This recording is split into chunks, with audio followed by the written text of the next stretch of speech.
This Good Morning Northwest morning spread is brought to you by Bill's Heating and Air Conditioning. It is 6:53. Let's get you ready for your Thursday with everything you need to know here in the morning sprint. Yeah, Mark telling us about a mild start to our day today. Sydney Charles with details about Governor Brad Little's decision to veto the Library Protection Act. And Destiny Richards is live at the North Spokane Library telling us about this extended opportunity to support county libraries. But a person is in the hospital with serious injuries this morning. A car crashed into them in Spokane Valley. It happened on Pines Road between Indiana and Mansfield, right across from the Maverick gas station and the Black Pearl Casino there. Washington State Patrol says around 9 o'clock last night, the driver was heading south on Pines when they hit someone who was walking. Trooper Ryan Sanger says that person was taken to the hospital with serious injuries. The driver did stay at the scene and was cooperating with investigators. We are getting our first look at the threats made on Snapchat that closed all schools in the East Valley District on Friday. The oldest of the three suspects, Mac Wilson, who you see here appearing before a judge, he turned 18 last month. He's being tried as an adult while the other two minor suspects are taken to juvenile detention. Some of the threats made in that group suggest shanking other students and bringing guns and lots of ammo to the high school. Spokane County detectives say Wilson posted a photo of what looked like a semi-automatic pistol with a drum-style magazine in that group chat. Wilson's father pleading in court for his son's return, saying he's just a kid at heart. The judge elected to set Wilson's bond at $100,000. As we look at our First Alert weather, and that First Alert weather app is still free and available in the App Store, there's some cold spots. When you look at Deer Park at 21, Meade at 20, into the West Plains sitting at 33 degrees. Satellite and radar, it's busy onto the west side as this system comes in. You're going to see additional snow atop Snoqualmie Pass, maybe some rain snow mixed. Now, for the next 12 hours here, it's going to be increased cloud cover. Our high today, though, will be into the mid-50s.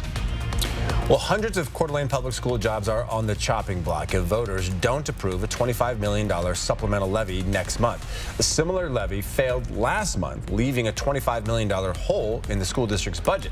The superintendent believes the added clause to permanently approve that levy was the main reason that it failed. So the school board voted to reintroduce the levy without that clause. And we want to hear from you on this topic. You can head to KXLY.com where we have a form to submit your questions or concerns about the levy. The $3 million Highway 95 construction project is now officially underway. The area near Lincoln Way and Walnut Avenue will be affected for the next 4 months.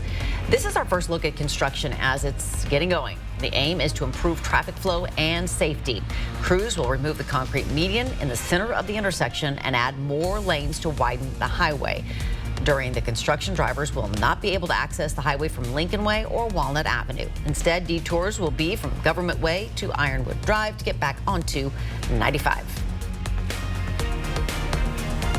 And this morning we've been talking all about the Library Giving Day campaign with Spokane County Library District. They're hoping to raise $5,000 to expand their library of things, which already offers so many things for families and individuals to check out from the library beyond just books. You can go to our website, KXLY.com, for more information about the Library Foundation of Spokane County, just a little background about what it does, and a link to donate to, again, expand that collection of the Library of Things.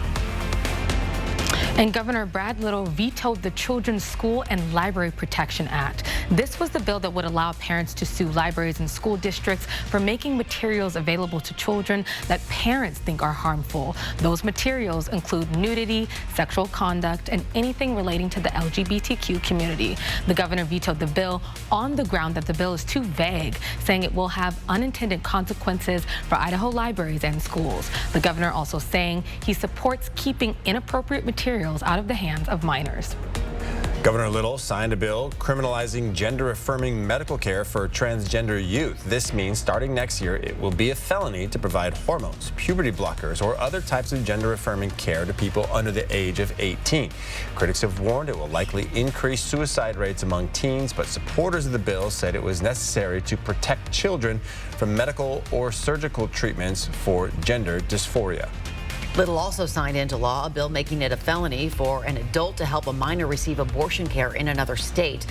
The law implies someone crossing into states where there are fewer restrictions on abortions, like Washington or Oregon, would be committing a crime punishable by up to 5 years in prison. All right, coming up next on Good Morning America, details on a dangerous storm moving east this morning following another round of tornadoes that left at least 5 people dead.